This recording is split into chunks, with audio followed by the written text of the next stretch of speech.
Great, like winning is always nice. I'm really happy. Well, it was a bit challenging, like defending the title feels like everyone expects that you will do this, and even before the race, some people were like, oh, you got this, you can win easily, and I was totally not that much confident. Like, just finishing a 100-mile race is a big challenge, and you should never go here with the approach like, I'm gonna win this.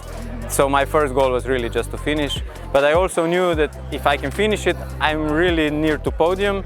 But the biggest problem is maybe I will DNF if I start too competitive. So I started really easy. Like you can see from my splits, in the beginning I was in 4th, 5th place for a long time, and then I progressed.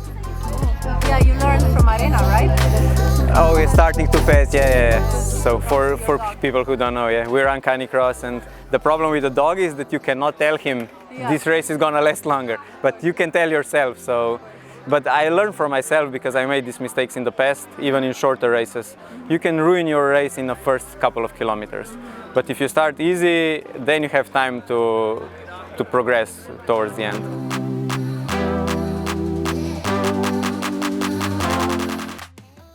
Most of the trail is the same, like from that perspective I knew it. But the really challenging part for me was that there is a big runnable part between Sveta Gora and the Anže. It's almost completely flat, 30 kilometers. And last year that part came after 60 kilometers we started running. And I had no problems running that. I'm also running road ultramarathons and I enjoy that part. But this year the runnable part came after 100 kilometers. And I always knew it will be challenging to be running all the flat part, and walking on flat is really frustrating. Like I feel really bad if I have to walk. So even in advance I was really preparing my mind that that will be hard, and it turned out that it was just as hard as I was afraid that it will be.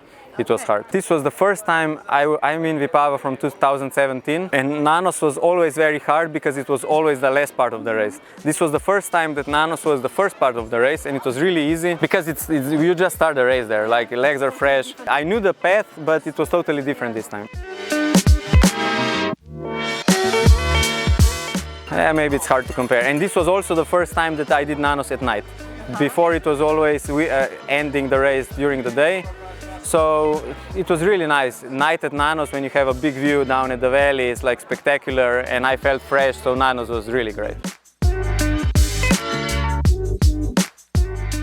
I don't know, I don't even think that stereotypes are that strong. Like the protein deficiency that some people point out, it could be a problem if you eat unhealthy vegan diet. Or I have been vegetarian 10 years before I turned vegan, and in fact my diet was not that healthy. I ate too much cheese. But you can get everything. You can get everything from vegan diet. You have to think about it a little.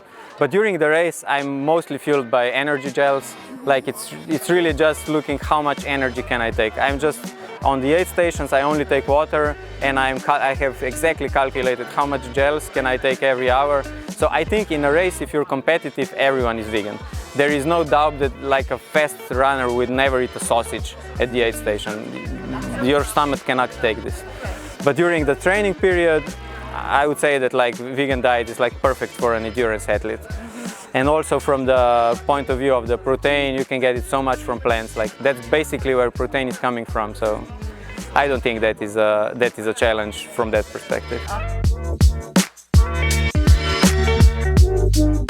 So I think that as a vegan ultra runner, there are only kind of positive aspects of it. There is no negative side to it.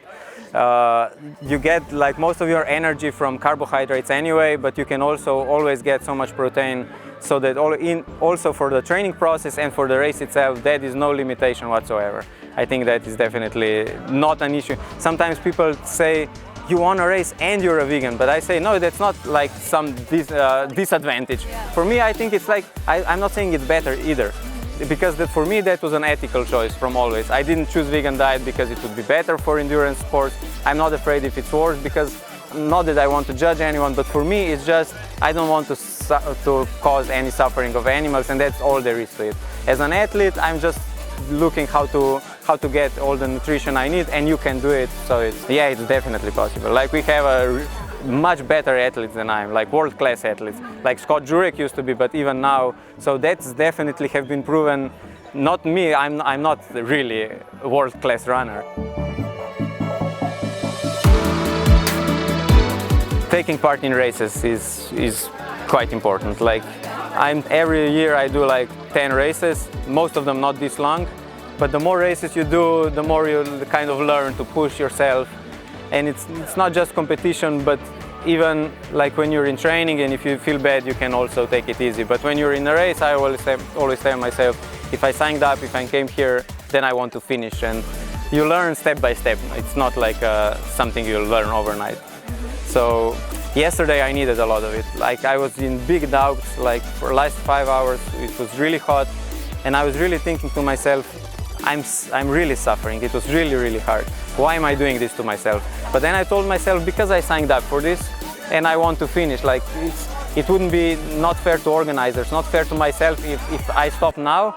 But that exact moment was really, I was in real doubts. Why am I even doing this? Because it was so hard. Like we were all surprised how hot it got. Just now the weather was cold, and this weekend it got so hot and our bodies were not ready for it. So there were points when I was really asking myself, is this worth it?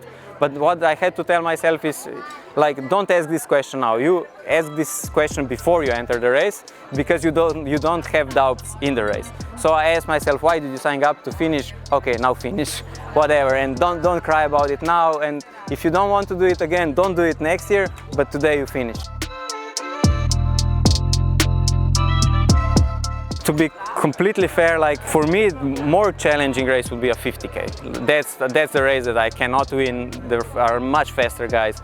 So I think, to be honest, like 100 mile for me is kind of a comfort zone. I like running easy. I'm not fast, but I can go easy and long, and that's the race that's easier for me in a way. Okay.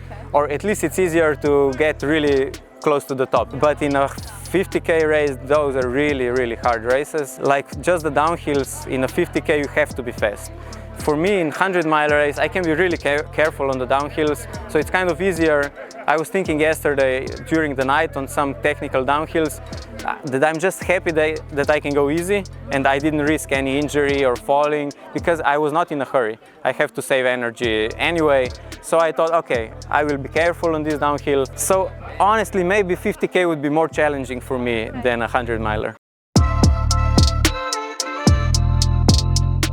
I am thinking about doing a 100K here, because I won 50K actually here in 2018, but just because some of the top guys were missing that year, it was really lucky. I wasn't even ranked that high. Then I won 100-miler, but I only once ran 100K and I end up 4th. And I was kind of thinking maybe I should improve my 100K performance. So I'm thinking about that, but I'm not sure. I would like to do 100-mile again also, so we will see. But I definitely want to come back to Vipava Valley, to the UTVV. I've always run, like since I remember, my big brother, my older brother, was good at any sport he took, like handball, football, volleyball. He was a good swimmer. I was bad at every sport, everything except running. So maybe that kind of gave me but also like in primary school, you have every year this test, 600 meter in Slovenia, and I always performed well, and it kind of gives you some self-confidence, and you see, okay, I'm good at this. So I loved running since I was really small, and then I did track and field for around 5 years, but I stopped that when I was around 15. Because it was clear that I'm not made for a professional athlete. So I'm definitely not world-class runner. But now that I just started running again, with this trail running became popular, and I saw that here is not all about talent. There is so much mentality about it, like especially 100-mile races. I'm sure that a lot of people who are winning these shorter races would be really excellent at 100-mile races. But they kind of didn't make the decision. Mentally it's quite hard to think that you will be out there for 24 hours or more. So I kind of found myself now in this, and I enjoy running in nature.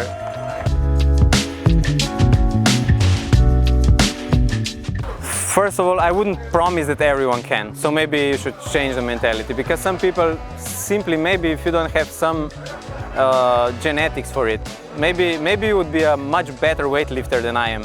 But you chose running, and maybe then I'm just saying, maybe not everyone can. There are like 100 people started the race yesterday and only one can win.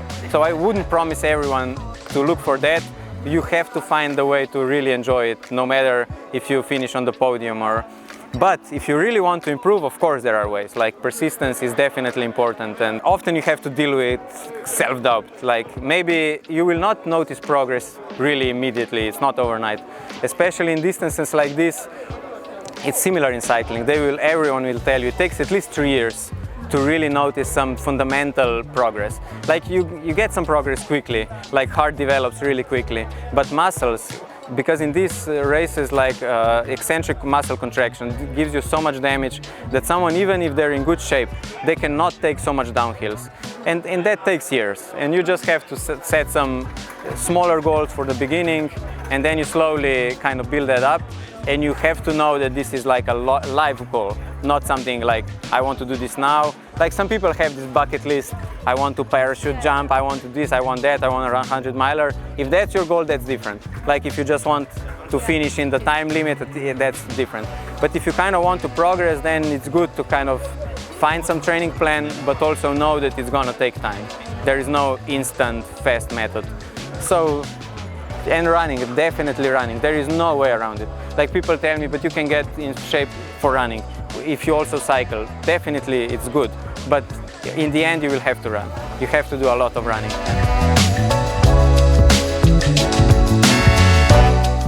No. This race is not so long that I would get even sleepy, because the adrenaline keeps you well awake. And I'm really racing. In the 8 stations, I only sat down for 2 minutes to change my shoes.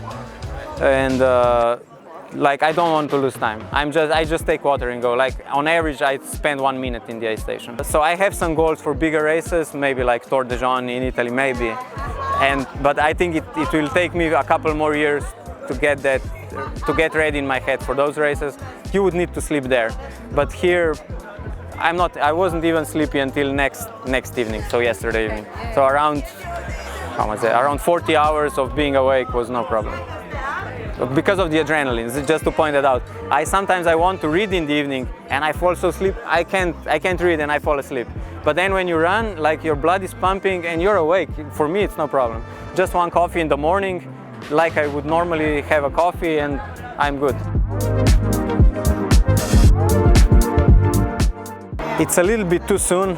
It's in 3 weeks. I'm running Salomon Hungary Ultra Trail near Budapest.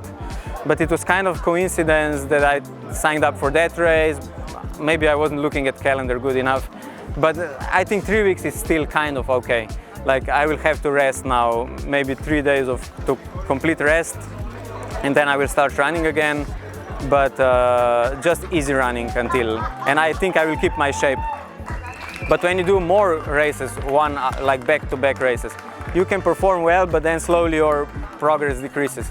Because I have been resting 3 weeks now for this race, and I will be resting 3 more weeks for next race. So I will get out of shape with this. So after that race, I will take summer to rest and then start training for the autumn season. Challenge yourself.